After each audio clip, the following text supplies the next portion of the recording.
Blessings, everyone. Okay, I'm really going to get into this because there's a lot here that I need to talk about, and I don't want to forget anything. So if I go over and I'm back and forth a little bit, just bear with me, and I'll explain it all later. Just bring it to my attention, and I'll explain it. I'm just going to try to fit in a lot of things. Okay, so. Here I'm going to be reading Revelations chapter 19, verse 10. And this I'm going to try to demonstrate the best I can in walking in this word. So here I'm going to read it, and then I'm going to give the personal testimony of Jesus. And I fell to his feet to worship him, and he said unto me, See thou do it not. I am thy fellow servant and of thy brethren, and have the testimony of Jesus. Worship God, for the testimony of Jesus is the spirit of prophecy, and I hope to demonstrate this. Okay, I'm going to start off by saying that Spirit always gives in bits and pieces. Spirit will not give you the whole story at once from beginning to end. It is in bits and pieces. And I believe the reason for this is so that we continue to seek God, that we seek the right answers. And this is why I believe it's a little bit here and a little bit there. It's on a need to know basis. It's to quicken you. It's not to dull you, but yet to keep you going, to keep you walking. Okay? So that's why I think he just talks in parables, and he talks in, he breaks things up, you know. Okay, so when I was 12 years old, I was laying in bed and I was wide awake, and I just heard Jesus whisper in my ear, Do you know that you have a Father in heaven? And I remember rejoicing over that, and I instinctively understood all of it when I knew that my Father in heaven was closer to me than my father, my biological father here. Immediately after that, Jesus gave me 3 visions. The first vision is where I'm standing there and there's water between us, and there's 2 cities, which is 2 countries. And I'm standing on the Canadian side and I'm looking over and I can see Detroit, and there's a dome of fire all over the city. There's fire. Immediate flash, and then I go straight to the tunnel. I'm in the tunnel and I'm engulfed with water, and there's broken metal all around me. Another flash, and now I see the bridge, and there's a cable cord, and it's swinging back and forth over the river. The last thing I remember of this is I remember wanting to jump on the cable cord and go over and help the people on the other side. So somehow I felt there, I guess we were safer on this side of it. I'm not sure, but I remember just standing there. So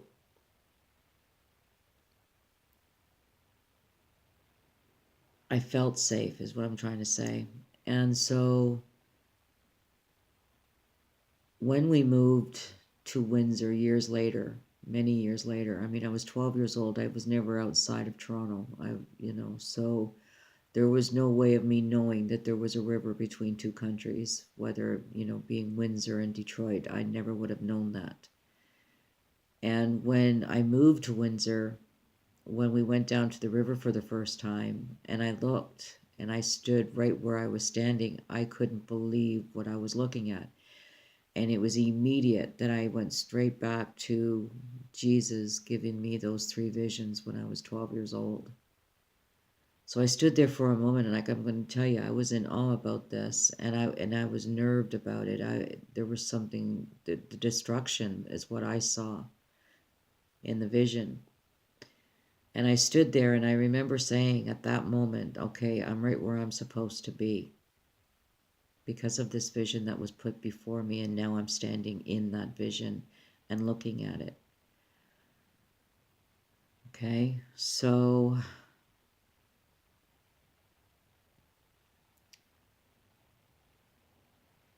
what else? All right, so that was the first time that I heard Jesus in my ear telling me that that I had a Father in heaven, and then the three visions. The second time I heard Jesus in my ear was when I was in my middle 20s, and I was going through such a hard time, and I explained that earlier in one of my videos where you're being carried, and you can go through all that turmoil and everything, but as you're being carried, you're just covered in all that peace and serenity. It's just so peaceful. And then when you're put down and you have to feel every fiber of your being, of every emotion, it's very intrusive. It disturbed me. I hated it. And so I was put down, and when I was put down, and after everything was established, that God had established everything that I had asked for in the order that I asked for it, and the hatred that came at me, and the people that tried to destroy the relationship, my relationship with my husband, and to destroy the family unit. There was so much jealousy all around. It was very thick. Wow, it was bad. And I was really taken back by this because, when they say, oh, I love my brother or the sibling, and yet be treated in such a way, like even my husband, he didn't have no understanding of what I was up against and what I was fighting and what I was fighting for. The one thing that I had going for me with my husband, that what he could see and why he was still sticking around, was he believed in me. And so I understood that he didn't understand what I was doing and what I was fighting for, because what I was fighting for you couldn't see, and that was faith. So one day I felt so beaten up, and I just laid on the couch, and that was the day I surrendered. That's right. That was the day I surrendered. I put my hands up in the air, and I just said, I don't want no responsibility. I don't want any to be responsible for anybody's outcome, my children's outcome, my husband. I mean, nothing. I wanted no control. I surrendered that day. I fell onto the couch, and I just started to talk, and I started talking to Jesus, and I said, I don't understand, Jesus. Well, how do they hate me so much? They don't even know who I am. They don't know how many siblings I have. How can they be so comfortable in the wickedness and what they're saying to be justified? And I was so taken by this.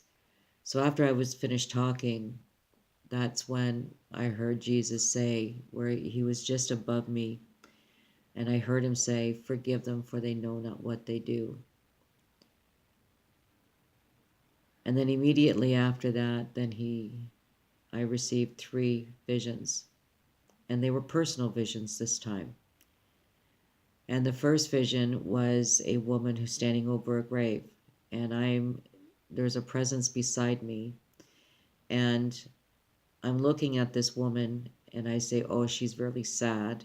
And as we're going to walk away, I stop and turn and say, no, she's empty. Then I flash to a dagger. There is a dagger, a huge black dagger, and I go to touch the dagger with my hand, and another arm comes out, a hand comes out and pushes my hand away from the dagger, and I really want to touch this dagger. Then it flashes to, I have pictures of my children up on the wall, and one of the pictures is missing. So when I was coming out of it, I realized that whatever was going to happen was not going to happen in the same city. I felt that there was going to be a loss, but I didn't know who. And so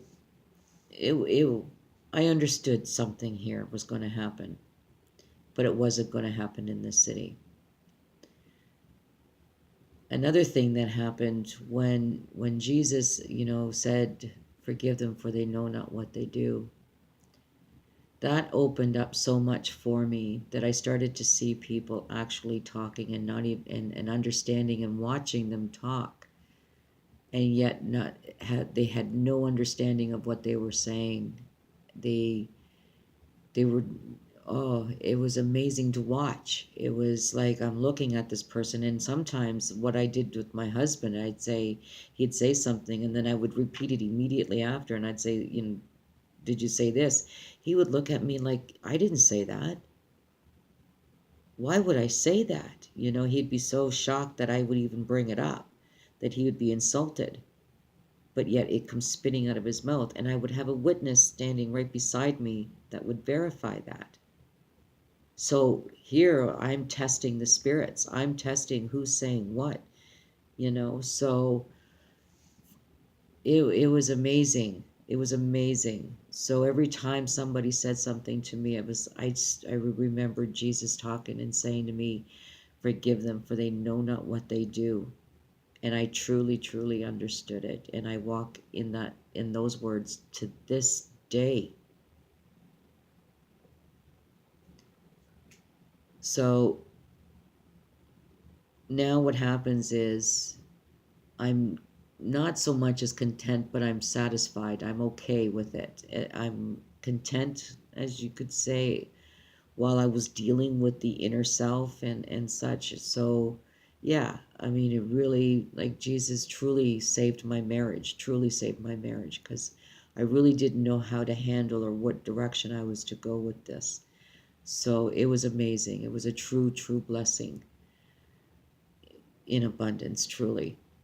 And I did not deserve it. So please, I'm not boasting. I'm a sinner like everyone else here, you know. So I think it was about 7 years later, my husband got a job and we moved. We moved here to Windsor. This was the first time I ever knew of Windsor, or been so close to the United States. And so we moved here, and again, like I just explained, I went down to the river for the first time and saw my vision. We were here for maybe about 2 or 3 years. We were settled, and my brother wanted to move close by me, so he followed us here a year later, I believe, and it wasn't quite a year that he was here. He was diagnosed with leukemia. And from the time he was diagnosed, from the time he left us, it was 6 weeks. So yes, immediately I am right back to where Jesus had given me my personal visions, prophecy.